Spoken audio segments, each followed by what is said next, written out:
मैं आपसे शुरू करूंगा। ये बात सच है कि बाजार ने 2 दिन की अच्छी शॉर्ट कवरिंग दिखाई, लेकिन ये बात भी सच है कि इसी शॉर्ट कवरिंग को करते करते मार्केट ने अपना फ्यूल खर्च कर दिया।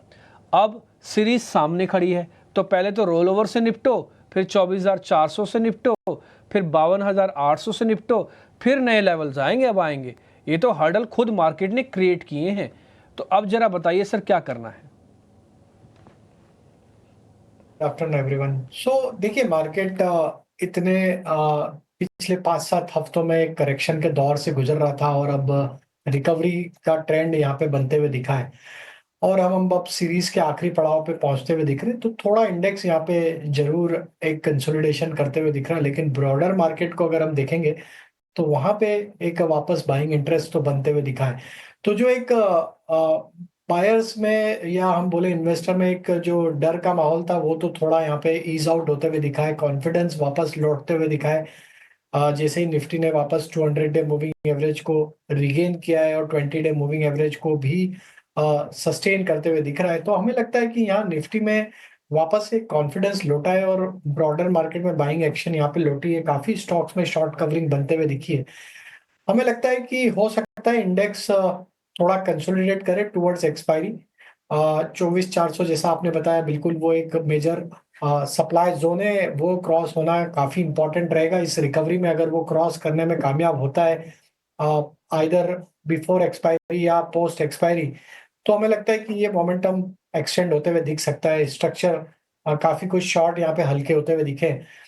24,050 हमारे लिए इंपॉर्टेंट लेवल है। जब तक हम इसके ऊपर बने हुए हैं, हम अभी बाय साइड की अपॉर्चुनिटी ही ढूंढ रहे हैं बाजार में और हम एम कर रहे हैं कि यहाँ से निफ्टी 24,400 की तरफ बढ़े और उसको क्रॉस करे, तो वहां पे फिर शॉर्ट कवरिंग सेकंड राउंड बनेगा और जो निफ्टी को फर्दर हायर लेके जा सकता है। बट टाइम बिंग के लिए हमें लगता है 24,050 से लेके 24,400 की रेंज को प्ले करना होगा कुछ समय के लिए। बाय ऑन डिप्स ही रणनीति रखेंगे। बैंक निफ्टी का स्ट्रक्चर भी देखें तो जब तक हम 51,800 के ऊपर ट्रेड कर रहे हैं, हमें लगता है बैंक निफ्टी का टेक्सचर भी अभी बुलिश साइड पे ही अपॉर्चुनिटी ढूंढना चाहिए। हालांकि लार्ज कैप बैंक में आईसीआईसीआई बैंक और एसबीआई, ये दो बैंक ही थोड़ा कंट्रीब्यूशन करते हुए दिख रहे हैं इस अप मूव को सस्टेन करने के लिए।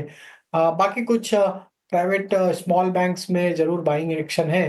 तो बैंकिंग स्पेस थोड़ा सा अभी साइडवेज रहेगा कुछ समय के लिए। 52,400 के लेवल को क्रॉस करने के बाद हमें लगता है वहां पे भी शॉर्ट कवरिंग बनेगी, बट हमें लगता है कुछ समय के लिए यहाँ पे भी कंसोलिडेशन रहेगा। बाय ऑन डिप्स रखेंगे 51,800 के स्टॉप लॉस से। स्टॉक्स बता दीजिए सर, क्या खरीदना है अभी? पे फोकस है। पहला स्टॉक फार्मा स्पेस से बायोकॉन। स्टॉक में एक करेक्शन के बाद 300 के आसपास स्टॉक ने बेस बनाया और एक अच्छी रिकवरी जिसको हम बोल सकते हैं पिछले 3-4 हफ्तों में देखने को मिली है।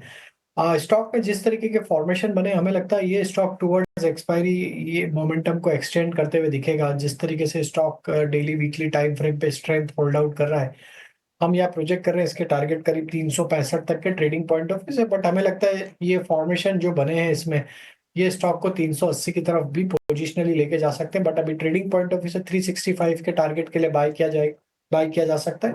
स्टॉप लॉस रखना होगा 345 का। दूसरा स्टॉक जो पसंद आ रहा है वो है एनबीएफसी श्रीराम फाइनेंस। हमें यहाँ पे पसंद आ रहा है। आज देखें तो काफी बाइंग इंटरेस्ट एनबीएफसी स्पेस में भी देखने को मिला। जिस तरीके के श्रीराम फाइनेंस के स्ट्रक्चर बने हुए हैं, स्टॉक ने एक फॉलिंग ट्रेंड लाइन का ब्रेकआउट यहाँ पे एक करेक्शन के बाद डेली चार्ट पे दिया है, जो कि दिखाता है कि यहाँ पे एक ट्रेंड रिवर्सल का साइन, एक करेक्शन का दौर यहाँ पे पूरा होते हुए दिख रहा है। तो हमें लगता है श्रीराम फाइनेंस को यहाँ पे फोकस में रखना चाहिए। स्टॉक अब यहाँ से एक अच्छे अपमूव के लिए रेडी होता हुआ दिख रहा है। 200 दिन के मूविंग एवरेज पे स्टॉक ने एक अच्छे से सपोर्ट लेके वहां से एक पुलबैक का ट्रेड बनाया है। 3,150 के टारगेट के लिए श्रीराम फाइनेंस पे बाय करने की सलाह। स्टॉप लॉस होगा करीब 3,040 के आसपास। तीसरा स्टॉक जो पसंद आ रहा है वो आईटी, मिड कैप आईटी में बिरला सॉफ्ट का। यहाँ पे भी एक करेक्शन के बाद स्टॉक में एक रिवर्सल साइन, फॉलिंग चैनल का ब्रेकआउट यहाँ पे ऑलरेडी हमें डेली वीकली टाइम फ्रेम पे बनते हुए दिखा है।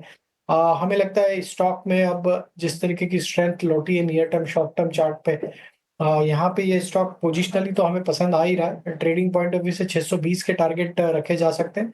स्टॉप लॉस होना चाहिए करीब 587 के आसपास।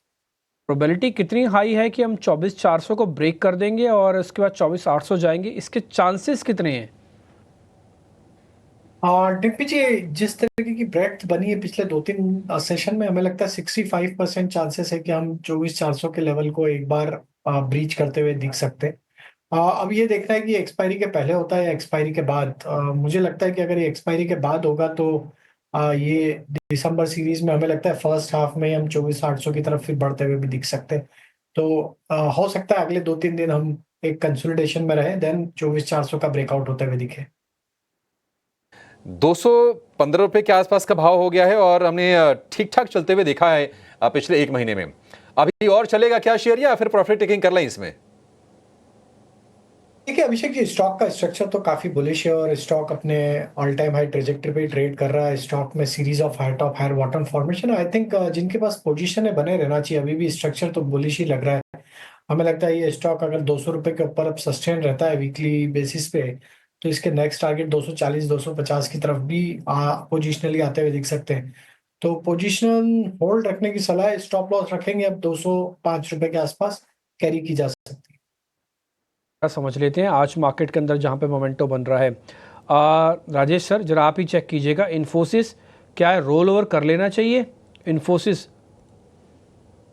Dimpy ji, clearly IT as a pack ही यहाँ पे एक आउट परफॉर्मेंस दिखा रहा है और इन्फोसिस में जिस तरीके के फॉर्मेशन है, हमें यस लगता है कि इन्फोसिस का मोमेंटम 1980 2000 की तरफ भी बढ़ते हुए दिखेगा। तो यहाँ पे पोजीशन अभी लॉन्ग रखने की सलाह है और हमें लगता है कि आईटी एज अ सेक्टर अभी यहाँ पे और भी मोमेंटम आगे आने वाले हफ्तों में देखने को मिलेगा। तो इन्फोसिस पे व्यू बुलिश है। स्टॉप लॉस रखेंगे करीब 1895 का। अपसाइड के टारगेट 1980 2000 तक हम हमें लगता है आते हुए दिख सकते हैं। ठीक है, डन। एक शेयर सर फिर आप और भी जरा चेक कर लीजिए, उस शेयर का नाम है नहीं डीएलएफ तो नहीं, ये देख चोला फाइनेंस चेक करना सर, ये भी रोल ओवर का कैंडिडेट है, कर रहे हैं इसको रोल ओवर? तो देखिए डिम्पी जी, चोला फाइनेंस में भी एक करेक्शन के बाद यहाँ पे रिकवरी बनते हुए दिखी लोअर साइड से। जिस तरीके से स्टॉक ने एक फॉलिंग ट्रेंड लाइन का ब्रेकआउट यहाँ पे दिया है, यहाँ फर्स्ट साइन ऑफ रिवर्सल बनते हुए दिखा। और एनबीएफसी स्पेस में हमें लगता है कि कुछ सिलेक्ट स्टॉक में एक अच्छा मोमेंटम बना, जैसे पिरामल एंटरप्राइजेस देखे, श्रीराम फाइनेंस देखे, चोला भी उसमें एक स्टॉक है। यहाँ पे 1235 के स्टॉप लॉस से पोजीशन होल्ड रखी जा सकती है। हमें लगता है कि यहाँ पे प्रोबेबिलिटी है स्टॉक यहाँ पे एक्सपायरी के चलते एक अच्छा मोमेंटम कंटिन्यू करे। 1300 से लेके 1330 तक की अपसाइड के टारगेट शॉर्ट टर्म में आते हुए दिख सकते हैं। तो चोला फाइनेंस पे भी यस व्यू अभी बुलिश है। 1230 के स्टॉप लॉस से पोजीशन ली जा सकती है। डिफेंस वाले जो शेयर हैं उसमें भी काफी अच्छी तेजी है और हम ये उम्मीद करके चल भी रहे थे कि अगर महाराष्ट्र में बीजेपी की सरकार बन जाती है तो जो पीएसयू जो थोड़े ठंडे पड़े थे ना, करेक्शन का शिकार होते हैं, तो उनमें पीएसयू में, पावर में, रेलवे में, डिफेंस में तेजी आ सकती है। डिफेंस में आज हम अच्छी तेजी देख रहे हैं। आप देखिए HAL, Mazagon dock, Bharat dynamics, BML, ये तमाम शेयर चल रहे हैं। लेकिन तेजी के ट्रिगर्स क्या बन रहे हैं ये बताने के लिए हमारे सहयोगी रिया हमारे साथ हैं। रिया, डिफेंस में आज दमदार तेजी है, क्या रीजन है इसके? ने आज 3 डिफेंस स्टॉक्स के ऊपर में इनिशिएट किया है कवरेज। सबसे पहले बीईएल पे उन्होंने एक ओवरवेट टारगेट दिया है 340 रुपीज़ के टारगेट प्राइस के साथ। एचएएल पर भी ओवरवेट रेटिंग के साथ में 5135 रुपीज़ का टारगेट प्राइस दिया है और मैस्कॉन डॉक्स के लिए न्यूट्रल रेटिंग के साथ में इनिशिएट किया है। टारगेट प्राइस उसका है 4248। अब जेपी मॉर्गन ने कहा है कि आगे जाके डिफेंस कंपनीज के लिए स्ट्रक्चरल ग्रोथ के लिए एक काफ़ी लंबा रनवे दिखाई दे रहा है और जो रीसेंट स्टॉक प्राइस में हमें करेक्शन दिखाई दी है वो एक बाइंग अपॉर्चुनिटी हो सकती है। आगे जाके डिफेंस प्रोडक्शन में और एक्सपोर्ट्स में काफ़ी स्ट्रॉन्ग ग्रोथ आ सकती है और उन्होंने ये भी कहा है कि अगर स्ट्रक्चरल ग्रोथ में एक्सपोजर चाहिए तो बीईएल उनका प्रिफर्ड पिक रहेगा। इसी के चलते तीनों स्टॉक्स में हमें 2 से 5% का स्टॉक में राइज नज़र आ रहा है। तो तीनों स्टॉक्स पे आज नज़र रहेगी।